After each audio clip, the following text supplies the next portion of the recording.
Olá amigos, muito bem-vindos de volta. Se esperas que este vídeo seja como os outros que eu tenho feito, com 5 ou 6 minutos, 7 no máximo, que tenho feito ultimamente, vai ser impossível porque este assunto, eu na mesma espero ter a vossa atenção, porque este assunto é muito importante, é incrivelmente estranho, intrigante.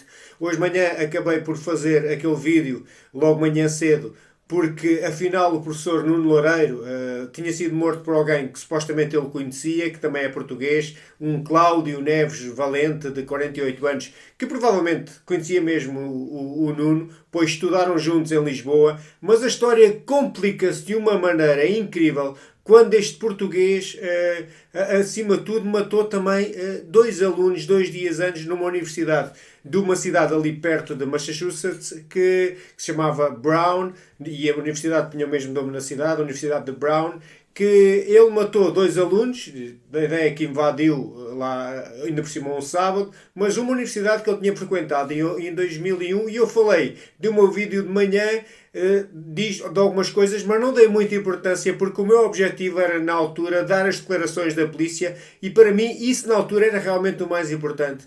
Mas estando a avaliar agora toda a situação com calma, estando a ponderar realmente o que se está a passar, algo não bate certo. Tudo isto pode até ter um motivo simples, mas até agora, pelo que parece, cada coisa que acontece transforma este caso num caso cada vez mais difícil de perceber, e este caso é quase um caso digno de um filme dos melhores, de um thriller, daqueles que nós só vamos ver realmente a lógica do filme no final, ou então vai ser daquelas séries que não têm fim e se calhar nunca se vai saber o que aconteceu. Mas vamos lá, e depois de saber quem foi realmente o autor dos crimes, pelo menos a polícia diz que não existe dúvidas nenhumas. Este tema tem dominado os jornais, as redes sociais, a comunicação social, mas como sempre, quando nós olhamos com atenção para isto, o que nós encontramos não são respostas, são cada vez mais perguntas, e perguntas se calhar desconfortáveis, porque ninguém provavelmente, eu acho que está a fazê-las, porque é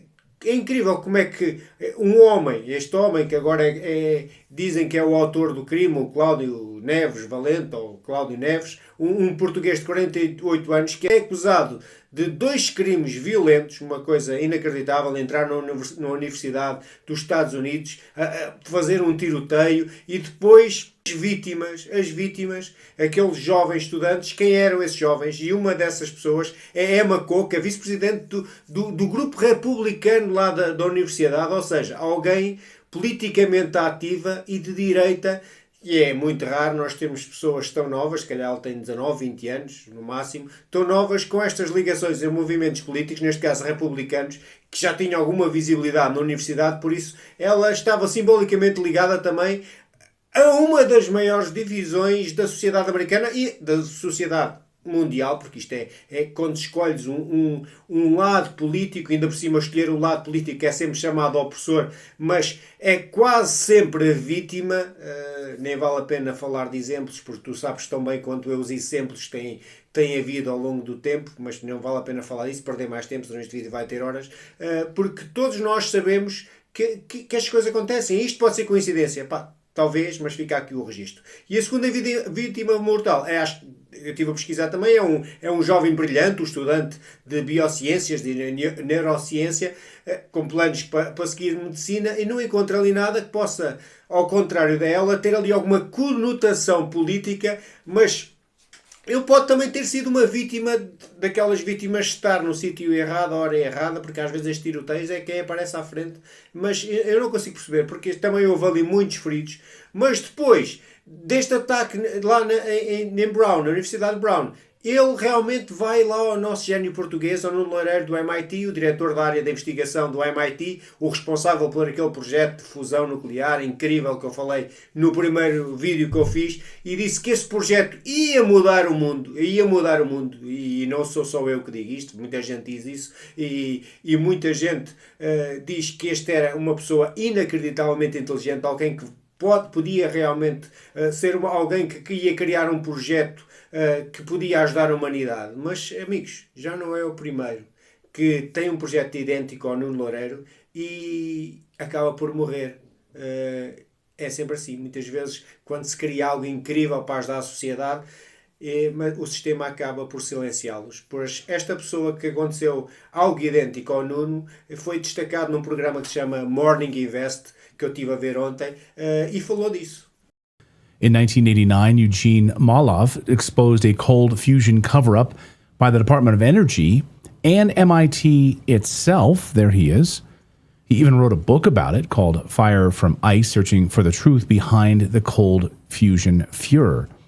Before he was murdered, he talked about how threatening this research was to the powers that be. What we really had was a threat to the scientific establishment. The threat of it even being implied as real and having monies, shall we say, being diverted from their favored programs, and that was a threat. It was real. Overwhelmingly compelling, as I said, in Fire from Ice. It was real. Now it's 100% certain. Interesting. Overwhelmingly real. Meanwhile, so coincidence? What did Nunu know? Andrew Goff is a former History Channel host, researcher, investigator. E olha o que disse este investigador, convidado pelo programa deste Morning Invest, que fala sobre o assassinato realmente do Nuno Loureiro e dá a sua opinião. He's also the host of Conspiracy Hour on Unified TV, and he joins me now. Andrew, great to see you. Thank you for doing this. It's great to be on the show. Thank you. So this is a very disturbing story, is it not? It is. And when you think about the laundry list of individuals, I was speaking to a source today, said it's very, very sad because, look, there's a long list of individuals who've gotten very close to the sun, so to speak, where we might have free energy, and suddenly these people are murdered, or they disappear, or they're locked up and thrown in jail. What do you make of this? Yeah, it's just the latest in a long line of similar incidents, right? So anybody who has a cure for a disease, it could be cancer, it could be almost anything. It could be the individuals who find out how to power automobiles with water, not gasoline or petrol. They're murdered. They're suicided. They go missing. It's as though the establishment has a iron grip on what is allowed to be used, such as free energy. I mean, Tesla was found dead in his apartment for no apparent reason. We're not taught about things like the ether. We're not taught about what Tesla discovered. We have to kind of go and research that on our own. So it's very disturbing that Nunu has been murdered. And the question is, what had he discovered? What was he about to announce? And when you think of the fact that he was responsible for MIT fusion and plasma division, that opens up the possibilities to not just free energy, but what's plasma? What is the energy that he's studying, and has to do with the sun, it has to do with the moon, it has to do with so many things that he could have been just about to reveal. And thus, there's a good motive for silencing him. I've spoken to sources here on the show, members of the military, members of the U.S. military, whistleblowers, and others who've worked on the secret space program. My viewers know them well. We have a big interview that's coming out this week on that topic specifically. They've seen this plasma technology in action, at least specifically within the secret space program, within the confidential halls of the military, in a military capacity or otherwise.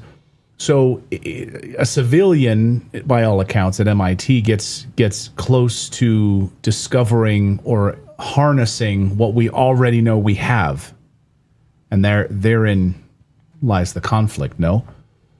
Absolutely. And it reminds me in a way of CERN, where the stated objective is XYZ, but really they're doing something completely different. I don't know if you can recall back in the day, maybe 15 years ago, when there was a reporter interviewing the director of CERN.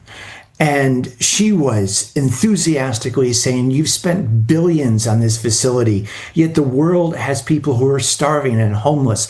Wouldn't this money have been better spent doing some good to society as opposed to smashing atoms. And the gentleman continues to defend what the purpose of CERN is all about, to find out how the universe began. This goes back and forth and back and forth, and she's agitating him to no end. And finally, he just blurts out, well, what price would you put on time travel? And she said, did you just say time travel? What? And so thus, that whole interview has been scrubbed. It's gone. And you have to wonder, was Nuno really about to come forward with something to do with free energy? Or was it even more abstract than that? Yeah. No, that's a great point. Maybe you could educate our audience a little bit if you can. I don't know, if, from a scientific perspective, what would maybe some of like this plasma study and why this is so maybe important? Well, plasma and fusion has so many different ramifications. Nuclear energy, it has to do with, there are those who believe strongly that the moon is plasma, right? The moon, you've never seen the dark side of the moon because it doesn't rotate. There are those who believe that the moon is plasma and shows a snapshot of the known and unknown continents on Earth. And it's not 248,000 miles away. The sun, which Nuno was studying, is not 93 million miles away. What if he was about to reveal that the sun and the moon are within the snow globe of our Earth that we know as the firmament? There's no telling what it was that he had discovered or was about to reveal. And if it was going to be a discovery about free energy, well, that's not new news. Those who have investigated what Tesla was really up to have known about harnessing of the ether to create free energy.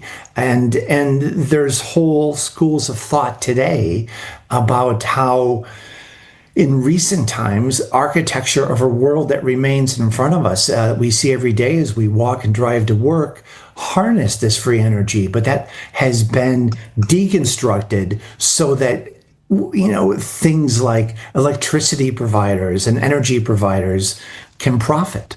Right, absolutely. It's all about profit. And again, I don't know if you heard the top of this segment that I've heard from sources today who told me that he was getting too close to a couple of energy, should I say, he was agitating some energy companies with his work.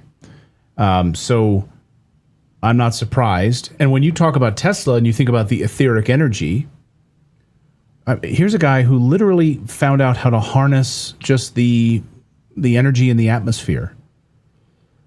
And we spoke yesterday to Dr. Wai-Ping Yu. I did a deep dive interview with him yesterday about electricity as an effect. He's like, people don't understand that electricity is not like a thing that you pull from the atmosphere. It is literally an effect. When you rub magnets together, it creates electricity. Yeah. When you're creating this friction, it can create electricity. So he's like, it's so archaic if you think about it. But imagine like the power of magnetism, the power of plasma, the power of electromagnetism for, gravitic propulsion technology and all of these things that we know we have. We know these guys have this technology, but they're not letting us see it. So we have to still pay gas bills. We still have to fill up a gas tank, stop at Costco and get gas for cheaper because it's a little bit cheaper there. We pay electricity bills. It's so infuriating. Well, again, anyone who's made a discovery like this, and many have made a discovery about free energy, he's not the first, he won't be the last, but they all sort of end up in the same dire circumstances. But those who have cures for cancer and other illnesses, nobody wants a cure. What the world of big business wants, apparently, is us to continue to be unwell, because unwell equates to profitable. Right. We need pharmaceuticals. And this is just another example of that, and seems to be flying under the radar. It's not getting a lot of attention. Sure, it's on the news wires, but why he may have been murdered is not something you see in the mainstream media. E até agora, amigos, não houve nenhuma explicação conveniente, não houve um motivo, mas o que é estranho é que a polícia norte-americana apresentou estas peças que estão a mostrar agora, as imagens de videovigilância, o trajeto foi feito no carro, mas falta a parte mais fundamental nisto tudo, é qual é que é o motivo, qual é que é o motivo, ainda por cima sabendo que o Cláudio Neves tirou o termo à vida, nunca lá vai haver um interrogatório, nunca vamos se calhar saber bem os motivos, porque não há ali nada que nós até agora podemos saber, e pode ser a qualquer momento nós saibamos o que é que aconteceu, mas este caso está realmente uma coisa inacreditável, inacreditável, e até veio, estou-me a lembrar agora, o facto de um sem-abrigo é que publicou no Reddit que tinha visto o carro, tinha dado os detalhes, o horário, e essa pista acabou-se por tornar uma peça-chave também na investigação. Então este sem-abrigo acaba por ser ali peça-chave que acabou por chegar, a polícia chegar até ao Cláudio, e é incrível como estas coisas estão, realmente as peças estão a aparecer, mas as peças não estão a encaixar porque depois do suicídio do Cláudio, parece que não existe testemunhas, não existe interrogatório, parece que isto está assim um bocado à nora, o que significa que a explicação para este caso está muito complicado, como eu disse no início do vídeo, isto parece quase um thriller, só é pena é que seja uma pessoa, que alguém que tenha perdido a vida, que filhos, que pais perderam um filho, os filhos perderam um pai, uma mãe perdeu um marido, é inacreditavelmente triste, independentemente de ser português ou não, mas como é português nós se calhar sentimos mais solidários com esta situação, mas é incrível como agora as peças começam a aparecer, mas elas não estão a conjugar umas com as outras, porque até agora ainda não há relação entre aquilo que aconteceu na Universidade de Brown com aquilo que aconteceu com o assassinato realmente do nosso professor português, do Nuno Loureiro, do MIT. Porque se fosse só o caso do Nuno Loureiro, se ele tivesse feito só aquilo, podia haver ali alguma quesilha entre os dois, mas algo não faz sentido. E vamos ver as cenas dos próximos episódios. Estou aqui para te dizer, se eu achar que for relevante, e de outros assuntos, da política nacional, da política internacional, apesar disto ser algo internacional, é um ativo português que foi eliminado. Acho que é muito importante nós, acima de tudo, destacarmos isto e, acima de tudo, também valorizarmos, se calhar, o trabalho que toda a gente desconhecia que o Nuno tinha, e se calhar haja alguém que pegue neste trabalho, se realmente este trabalho, este crime foi feito para silenciar o Nuno, para que este projeto não seguisse em frente. Por isso que acho que era importante dar seguimento a este projeto, se conseguirem. Por isso, amigos, obrigado por estarem desse lado, obrigado por darem sentido às minhas palavras, e fica em paz. Vamos ver o que é que vai suceder.